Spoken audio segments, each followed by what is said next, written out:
On next week's episode, Lucinda, Heath, and I will bring the bloated Old Testament to a merciful close with a final wrap-up. After nearly 2 years of genocidal Jewish folklore, we finally get to the bits with Ted Nugent. Of course, we also recognize that we've seen a substantial uptick in listeners over the last couple of months, and many of those listeners might not have had time to catch up with all of our Holy Babble episodes just yet, so we figured before we move on to the final scene, we'd spend a few minutes summarizing all the action in the Old Testament so far. And I think it's worth noting before we start, there's 39 books in the Old Testament, but Boy, pretty much all the shit happens in the first two, so we'll be devoting a bit less time to each as we go. There you go. Genesis.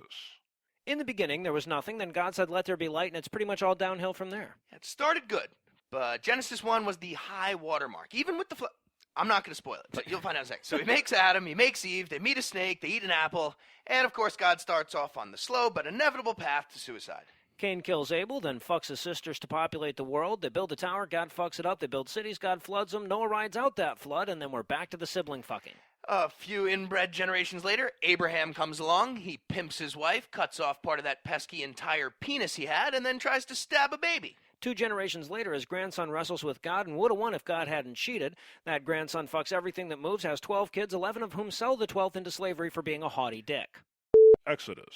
Then along comes Moses. He sends a few plagues, he frees some Jews, and he makes a top 10 list. Pretty famous one. But his freed slaves are a bunch of ungrateful, uppity, cow-worshipping dicks, so he breaks his own commandments, orders a bunch of fratricide, and force-feeds his followers ground bovine gold.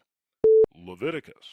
Then God takes some of the good shit and starts rattling off random declarations like he was playing history's most fucked up game of Simon Says.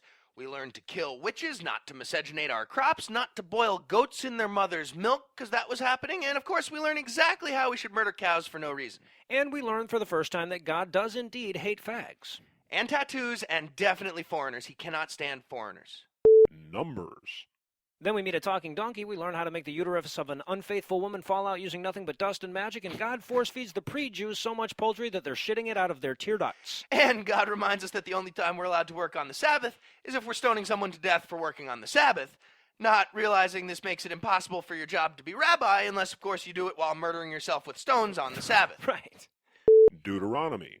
Then we settle into what the Old Testament is best at, repeating itself, and detailing all the horrible shit God plans to do if you piss him off. We also learn in a surprise twist that God was fucking with Moses about the Promised Land thing and kills him right before they get there instead, like a cop who was just about to retire. Joshua.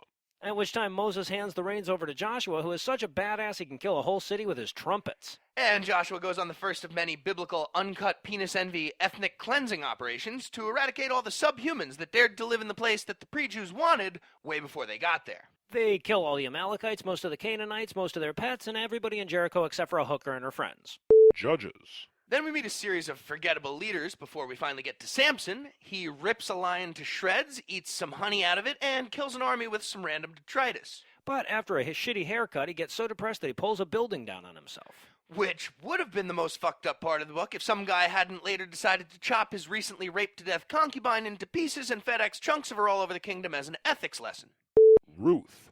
Then we meet Ruth, who drunkenly seduces Boaz by sucking him off in his sleep. 1 Samuel.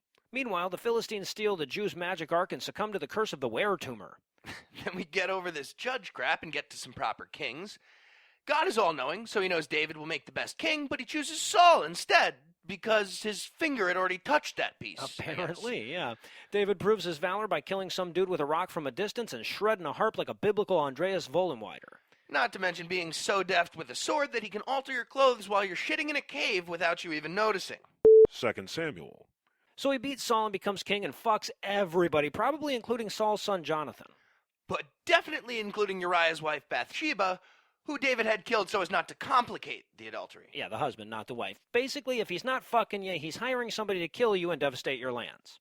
1 Kings. Then David dies, his kids fight for a bit until Solomon comes out on top. Now, Solomon's really wise because he knows that moms don't want their babies cut in half, so he gets a lot of money. And then he builds a palace out of gold-plated diamonds. And there were some other kings, but there's no way we're fucking rehashing all those stories. Besides, are they not written in the annals of the kings of Judah, which you were all supposed to read? Apparently, that's required shit. 2 Kings. And then along comes Elijah and Elisha, both of whom part seas like Moses and fuck dead kids back to life, but only one of whom summons bears to kill people for making fun of his head. Then we meet some other legendary kings with household names like Jehoahaz and Azariah, most of whom are completely evil as well. First Chronicles. Then the Bible just repeats half of the shit that we just read in Judges, Samuel, and Kings. Second Chronicles. And then it repeats the other half. And then Nebuchadnezzar came in and went all Assyrian on that ass. Ezra. Fast forward a generation or two, and Cyrus the Great lets the Jews go, so they decide to rebuild their awesome temple again. Which was going swimmingly until the Jews started fucking foreigners. Nehemiah. Then they rebuilt the wall around the city. Which was also going swimmingly until they started fucking foreigners again. Classic mistake. Esther. Then we meet Esther, who steps in to work the king of Persia's dick when his other wife refused to fuck a cucumber for him at a dinner party, which was embarrassing. It's an awkward moment for everyone. I can imagine. But she's secretly Jewish, which the king doesn't find out until he decides to kill all the Jews, so he changes his mind at the last minute and tells all the Jews to kill all the Jew killers. Job. Then Satan bets God $50 that Job will stop being pious if God gives him boils and kills all his kids. Tough way to bet. make $50. Psalms. At which point the book takes a hard left from somewhat linear storytelling while we suffer through 150 verses of poems that read like God just dumped his junior high girlfriend. Proverbs. And just when you think the book has no wisdom to offer at all, you get to Proverbs and continue thinking the same thing. Right, you were exactly. thinking. Ecclesiastes. Then there's this weird little hiatus where nobody's getting massacred and God isn't being an asshole, and but for a bit of sexism, you have this strange little oasis of generally moral stuff right in the middle of an otherwise genocidal book. Huh, weird. Song of Songs. But before we get back to the rape and murder, we take a break to watch a young couple fuck for a book. That was nice. Yeah, it was good. Isaiah. Then we move on to the prophets, which are basically 17 books of the same morbid shit with varying levels of insanity. Isaiah gets the apocalyptic ball rolling with prophecies about the destruction of Moab, Tyre, Egypt, Assyria, Damascus, Babylon, and Earth in general. So that's exciting to look forward to.